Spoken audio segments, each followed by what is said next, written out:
समझाए, शंकर जी के घर की एक बेटे की 2 बहुएं रिद्धि और सिद्धि। उनके घर में 2 बेटे हैं शुभ और लाभ, उनके 2 पोते हैं अमोद और प्रमोद। शिव जी के 2 पुत्र श्री गणेश और कार्तिकेय, तो उसके यहाँ भी 2 का क्रम चलता आ रहा है, इसलिए वो अपने भक्तों को जरा छप्पर फाड़ कर देता है। देवता देते हैं पल्ला झाड़ कर और महादेव देता है छप्पर फाड़ कर। वो शिव है, ओगड़ी है, शंभू है।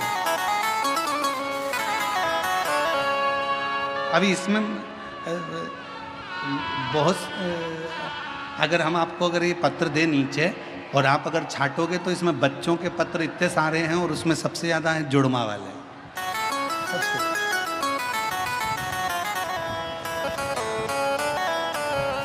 शिव शिव हंस शब्द नहीं कर, क्योंकि वो हंस है। और कौवे का क्या काम है? कौवा, किसी ने कुछ करा और कौवे ने चिल्लाना प्रारंभ करा। 2 तरह के मनुष्य होते हैं, एक हंस स्वभाव का होता है, किसी की बुराई देखकर भी उसकी बुराइयों को सामने नहीं कहता। इस शिव महापुराण की कथा में से ये सीख लो, बहू अगर गलती कर रही है तो उसको एकांत में ले जाकर समझाओ, बेटा तुमने ये गलती करी। बेटे ने गलती करी है तो उसको एकांत में ले जाकर समझाओ कि तुमने गलती करी। भाई गलती करे उसको एकांत में ले जाकर समझाओ कि तुमने ये गलती करी। देवरानी जेठानी कोई गलती करे तो एक दूसरे को एकांत में ले जाकर समझाया जाए कि तुमने ये गलती करी है। सबके सामने न बहू को चिल्लाइए, सबके सामने न सास को चिल्लाइए, सबके सामने न भाई को चिल्लाइए, सबके सामने किसी को मत चिल्लाइए। क्यों? अगर आप आज अपनी बहू को सबके सामने चिल्लाकर बोलोगे तो वो बहू का सत्कार सबके सामने खत्म हो जाएगा। फिर मोहल्ले के लोग भी उसको चिल्लाकर बात करेंगे, छोटे छोटे बच्चे भी चिल्लाकर बात करेंगे, अपशब्द कहेंगे। पत्नी को भी अगर कुछ कहना है, पत्नी को भी अगर शब्द कहना है तो पति को चाहिए कि उसको एकांत में ले जाकर फिर कुछ बात कहे, किसी के सामने कोई संबोधन ना कहे, कोई संबोधन, एकांत, शांत, चुप, मौन। कल कथा में कहा था, गलती किससे नहीं होती? जम के बोलो, किससे नहीं होती है? भगवान से। इंसान से गलती हो रही है तो समझ लेना कि वो इंसान है। गलती का पुतला ही तो मनुष्य है। अगर गलती नहीं करेगा तो फिर तो भगवान बन जाएगा। गलती हो रही है तो इंसान है, गलती नहीं कर रहा तो वो तो भगवान बन गया। और जगत में ऐसे बहुत सारे भगवान घूम रहे हैं, बहुत ऐसे। हाँ, हमने कभी कोई गलती नहीं करी, हम कभी गलती करते ही नहीं है, हमने आज तक जिंदगी में कोई गलती नहीं करी। तो ऐसा व्यक्ति मिल जाए तो सिर पे पल्लू लेके उसके पाँव पड़ लो, तू तो भगवान है रे, तू तो देवी देवता है रे, धन्य है जो तूने गलती नहीं करी, धन्य। कल की कथा में था ये प्रसंग। कल की गलती हो रही है, मानव है, मनुष्य है, मानव का शरीर है, करेगा गलती। हंस और कौवे में एक अंतर है, हंस गलती को देखता है तो भी चुप रहकर एकांत में जाकर कह देता है कि तुमने ये गलती करी। हंस कभी चिल्लाकर नहीं कहता। और कौवा एक ऐसा होता है जो कोई गलती करे तो काँव काँव काँव काँव कर कर कर चिल्ला चिल्ला कर इकट्ठा करेगा, सारे कौवों को इकट्ठा कर लेगा। और वो कौवे भी कुछ नहीं करेंगे, वो भी काँव काँव करेंगे। कौवे का काम है कि सबको इकट्ठा करना है, चिल्लाओ, काँव काँव काँव करो, इसने ये गलती करी है, चिल्लाना चालू करो। और कौवे का काम है वो चिल्लाता रहेगा, इकट्ठा करेगा, सबको एकत्रित करेगा। और वो कौवे भी चिल्लाएंगे, बहुत चिल्लाएंगे। पर निवेदन है, कौवा मत बनना, हंस के झुंड में जाकर बैठना, थोड़ा समझना, समझाना।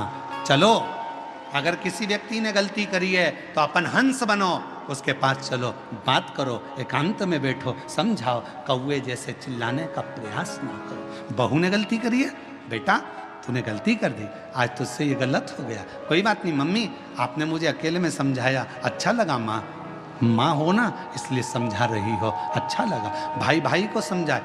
लंकापति रावण ने विभीषण को लात मारी भरी सभा में, विभीषण ने रावण को समझाया भरी सभा में, गलती दोनों की थी। अगर समझाना था तो अपने भाई के पास एकांत में जाकर बैठता, कहता भैया गलती हो रही है, समझने की बात है, समझो तो सही। पर लात भी मारी विभीषण को तो सबके सामने, और विभीषण समझाने के लिए भी खड़ा हुआ तो सबके सामने। एकांत में अगर समझाता तो रावण थोड़ा न थोड़ा समझ जाता, ऐसा नहीं कि नहीं समझता। पर हम सबकी आदत है, हम पहले पूरे नगर में डोंडी पीट देते हैं, उसने ऐसा करा, देख ले तेरी पत्नी को, देख ले तेरी धर्म पत्नी को, उसने ऐसा कर दिया, उसने वैसा कर दिया। अरे उसके पति को कहोगे मतलब क्या होगा? तुम जाओ एकांत में बैठो, सिर पे हाथ रखो, उसको अपने सिर पर हाथ रखकर बहुत प्रेम से गले लगाकर स्नेह के साथ कहो बेटा तुझसे ही गलती हो गई है। क्यों? क्रोध में जो कहा है वही अगर प्यार से कहा होता तो शायद पूरा घर स्वर्ग बन गया होता, पूरा माहौल सुधर गया प्रेम से। पर महाराज क्या कहें, पहले के समय में लोग बोलते थे तो मोती झड़ते थे। क्या झड़ते थे? मोती। आज के जमाने में लोग बोलते तो मेंढक झड़ते।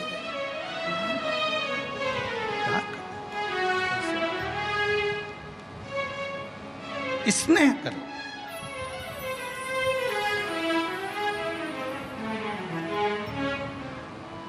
पार्वती जी ने कहा कार्तिकेय से, सुन कार्तिकेय, हे कार्तिकेय, तारकासुर को मारने के लिए जा रहे हैं, मना नहीं, पर तारकासुर के हृदय में तेरे पिता शिव बसते हैं। असुर है वो, राक्षस है वो, पर उसके दिल में शिव बसा, शंकर उसके हृदय में बैठा।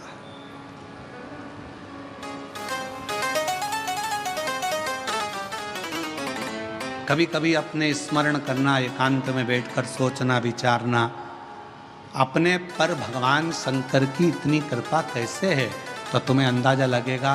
तुम्हारे जो पिताजी थे, तुम्हारी जो माताजी थी, या तुम्हारे जो बुजुर्ग थे, उनमें से कोई ना कोई शंकर का भक्त था, इसलिए शिव ने करुणा कर रखी है। पिता को जो वचन दिया, पिता ने एक लोटा जल चढ़ाया, पिता ने भूखे को भोजन कराया, पिता ने प्यासे को पानी पिलाया, पिता ने शंकर के मंदिर में आनंद कराया, तो भगवान शंकर ने भी कह दिया कि तुम अगर चले भी गए तो तुम्हारी औलाद की रक्षा करना और उसको धन और वैभव देना हमारी जवाबदारी। तो हम देंगे। उसका नाम कुबेरेश्वर महादेव है, तो देता।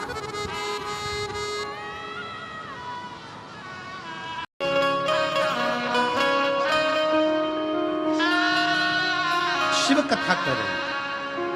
वामनी ने विचार करा कि मैं क्या करूं, घर के लोग मंदिर ना जाने दें, घर के लोग शिवालय तक ना जाने दें।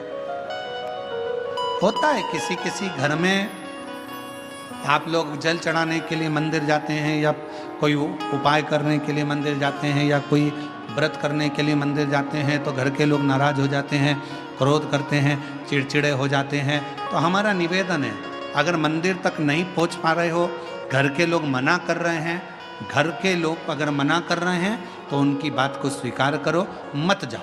अपने घर में जो शंकर का शिवलिंग है उसी पर अनुष्ठान कर लो, उसी पर पूजन कर लो, उसी की आराधना, उसी की। सबके घर में शिवलिंग है?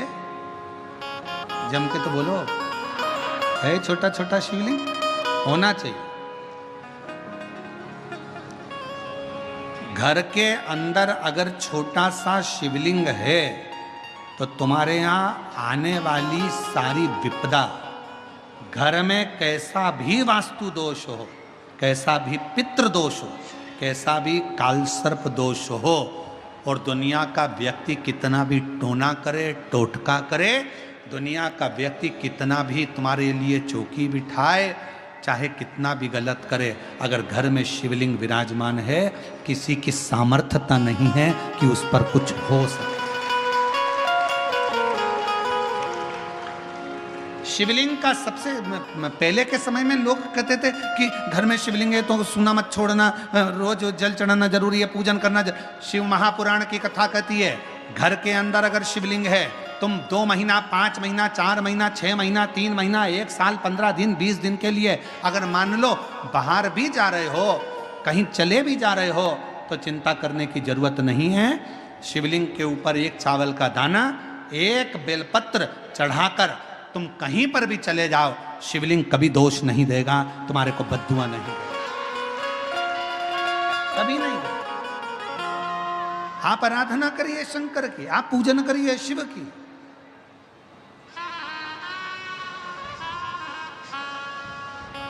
और मेरे भोले तेरा सहारा है, मेरे भोले तेरा सहारा है, मेरी नैया का तो किनारा है, मेरी नैया का तो किनारा है। मेरे बाबा तुझे